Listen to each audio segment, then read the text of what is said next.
आपल्या प्रदेशाचे अध्यक्ष बावनकुळे साहेब यांना नम्र विनंती आहे, त्यांनी देवेंद्रजींचं स्वागत करावं. आपले मुख्य प्रतोद श्री शेलार साहेब यांना विनंती आहे, त्यांनी पण देवेंद्रजींचं स्वागत करावं. आपल्या महाराष्ट्रामध्ये गेल्या 2 महिन्यापासून सातत्यानं वेगवेगळ्या विषयावर कार्यरत असणारी आपली जी प्रदेशाध्यक्षांनी कोर कमिटी तयार केली होती, त्याची आज बैठकी झाली. त्या कोर कमिटीच्या सदस्यांना विनंती आहे की त्यांनी श्री आपले देशाचे भारतीय जनता पक्षाचे सरचिटणीस विनोदजी यांना पण विनंती आहे, त्यांनी देवेंद्रजींचं स्वागत करावं. श्री प्रवीण भाऊ दरेकर यांना विनंती आहे, त्यांनी स्वागत करावं.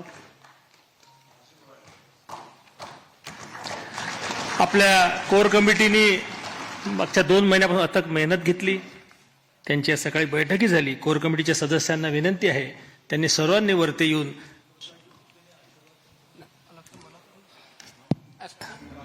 कोर कमिटीने वरती येऊन साहेबांचं स्वागत करावं. द्या दादा.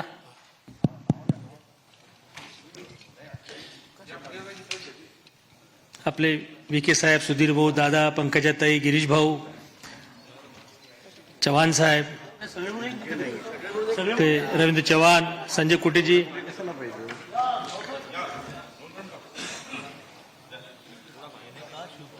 आपले महामंत्री राजूजी पांडे, विजयजी चौधरी,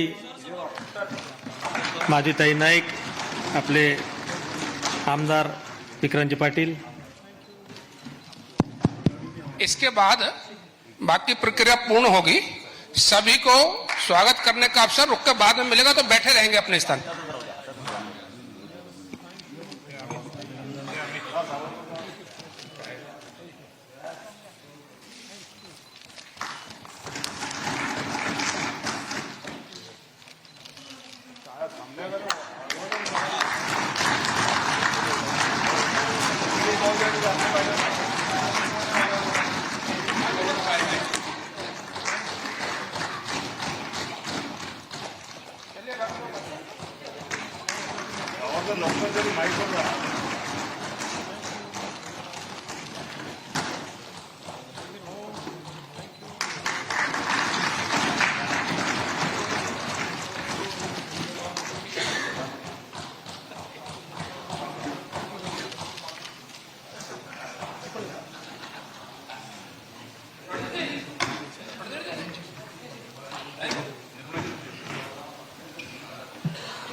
आपल्या देशाच्या वित्तमंत्री श्रीमती निर्मलाजी इनसे नम्र निवेदन है कि वो स्वागत पर 2 शब्द कहें.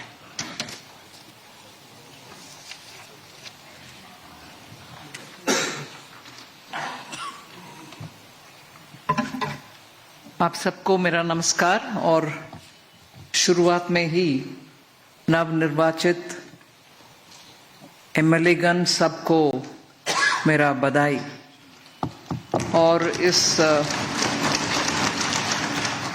सदन में उपस्थित वरिष्ठ नेतागण और मेरे साथ आए हुए ऑब्जर्वर के नाते विजय रूपानी जी, जो गुजरात के वरिष्ठ मुख्यमंत्री थे इससे पहले, और सांसदगण बहुत सारे भी आए हैं इस मीटिंग में, उनका भी मेरा प्रणाम.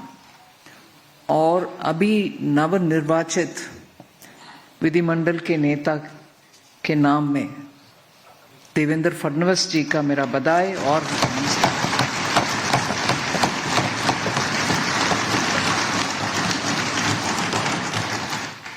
इस चुनाव के दौरान महाराष्ट्र के 14 करोड़ जनता जनार्दन के डिसीजन पूरे भारत के लिए एक संदेश है. ये रेगुलर असेंबली इलेक्शन नहीं है. लोकसभा चुनाव के बाद महाराष्ट्र के इस चुनाव, इससे पहले हरियाणा का, इन दोनों से जनता के संदेश स्पष्ट है. और महाराष्ट्र से ऐसे unexpected, unprecedented victory is a big message towards Vikasit Bharat. मैं मानती हूं कि जनता उनके अनुभव के अनुसार पिछले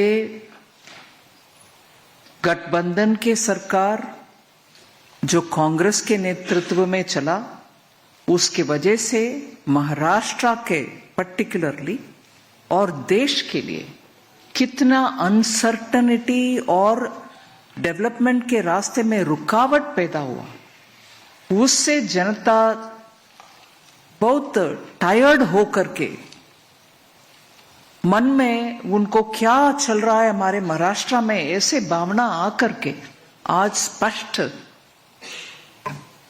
निर्देश दिए हैं और उसको सही आगे लेके चलने के लिए आप सब उत्सुक हैं। और मैं ये जरूर संदेश देना चाहती हूं कि डबल इंजन के सरकार मोदी जी के नेतृत्व में महाराष्ट्र के लिए और महाराष्ट्र के भविष्य के लिए उत्साह से, उमंग से और जैसे चुनाव पत्र में आपने घोषणा की है, उन सभी वायदों को पूरे करते हुए महाराष्ट्र को आगे लेके जाएंगे। ये तो स्पष्ट है और अभी ये स्पष्ट है कि हम सब महाराष्ट्र का पिछले कांग्रेस के नेतृत्व में चलने वाली सरकार के द्वारा कितना नुकसान हुआ, उन सबको जनता को याद दिला करके हम तेजी से काम करते आगे लेके जाना है।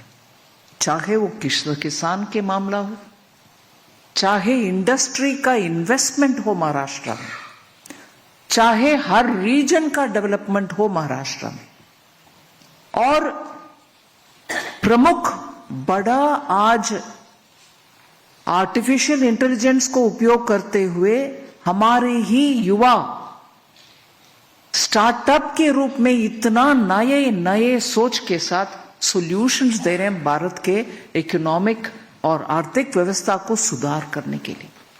उन सब का इतना प्रोत्साहन महाराष्ट्र में मिलना चाहिए, मिल रही है, मगर और ज्यादा मिलना चाहिए। उनसे हमें स्पीडीली बहुत सारे काम को आगे ले चलना आसान होगा। महाराष्ट्र फाइनेंशियल कैपिटल मुंबई है, देश का फाइनेंशियल कैपिटल मुंबई, और फाइनेंशियल वर्ल्ड में स्टार्टअप के इतने कंट्रीब्यूशन दुनिया में एक देश हम जैसे नहीं है जहां फिनटेक में हम सामने नंबर 1 के पोजीशन में आ रही। सिंगापुर से जब हमारा बात होती है, वो हमारे फिनटेक के ऊपर इतना इम्प्रेस्ड है और मानते हैं कि फिनटेक के द्वारा ही हमारे इकोनॉमिक डेवलपमेंट जल्दी होने का संभावना है। अगर फिनटेक का इतना महत्व है और उसमें पैसा डालने के लिए बहुत सारे लोग तैयार है विदेश में, महाराष्ट्र में उनको प्रोत्साहन देने वाले काम बहुत होना चाहिए। उससे महाराष्ट्र का लीडरशिप रोल बरकरार रहेगा। और जैसे इससे पहले महाराष्ट्र की कल्चर, लिटरेचर, भाषा और थॉट लीडरशिप का स्थान था, वो स्थान हम तुरंत और दोबारा प्राप्त करना है। और उसमें मैं माननीय प्रधानमंत्री जी का याद दिलाऊं, इस विषय में उनका कदम हम पिछले 6-8 महीने में जो हुआ उसको याद दिलाना जरूरी है।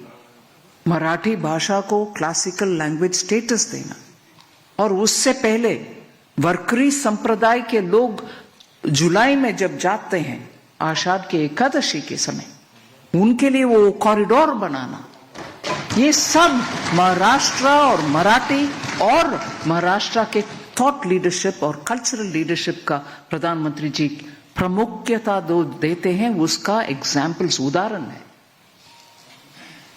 और महाराष्ट्र का एक बड़ा एक निर्णय पिछले 50 साल में होना था, वो कभी नहीं हुआ, पता नहीं कारण क्या है, मगर अभी मोदी जी के द्वारा वदावन पोर्ट, जो उनका ड्राफ्ट के वजह से भारत में ही सबसे ड्राफ्ट ज्यादा अधिक है ऐसे पोर्ट, 76,000 करोड़ का अनाउंसमेंट होना सामान्य निर्णय नहीं है। ये सब स्पष्ट करता है कि केंद्र में मोदी जी के सरकार महाराष्ट्र के उन्नति के लिए कितने सारे स्कीम्स ले आ रहे हैं, उसको तुरंत इंप्लीमेंटेशन करना और मैं इसमें उदाहरण में देती हूं क्योंकि इसको मैं क्लोजली मॉनिटर करती हूं। बुलेट ट्रेन का व्यवस्था, अब तक ट्रेन चलता होगा अगर बीच में वो कांग्रेस लेड गवर्नमेंट नहीं आते और उसमें रुकावट ना पैदा करते।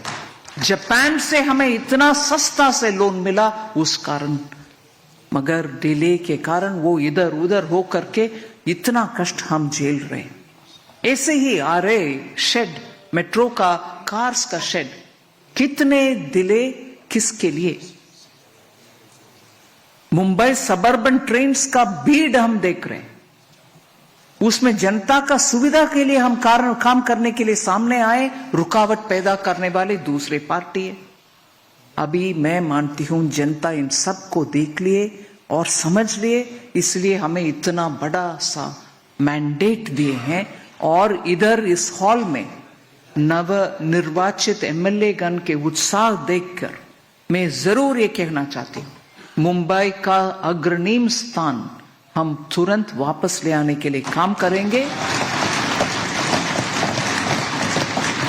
नासिक और उस बेल्ट में जितने भी एग्रीकल्चर संबंधित, चाहे वो कंदा, ऑनियन और गार्लिक, इन सभी ग्रेप्स, इन सभी का प्रॉब्लम के लिए जितने भी हम गोडाउन्स बनाना है और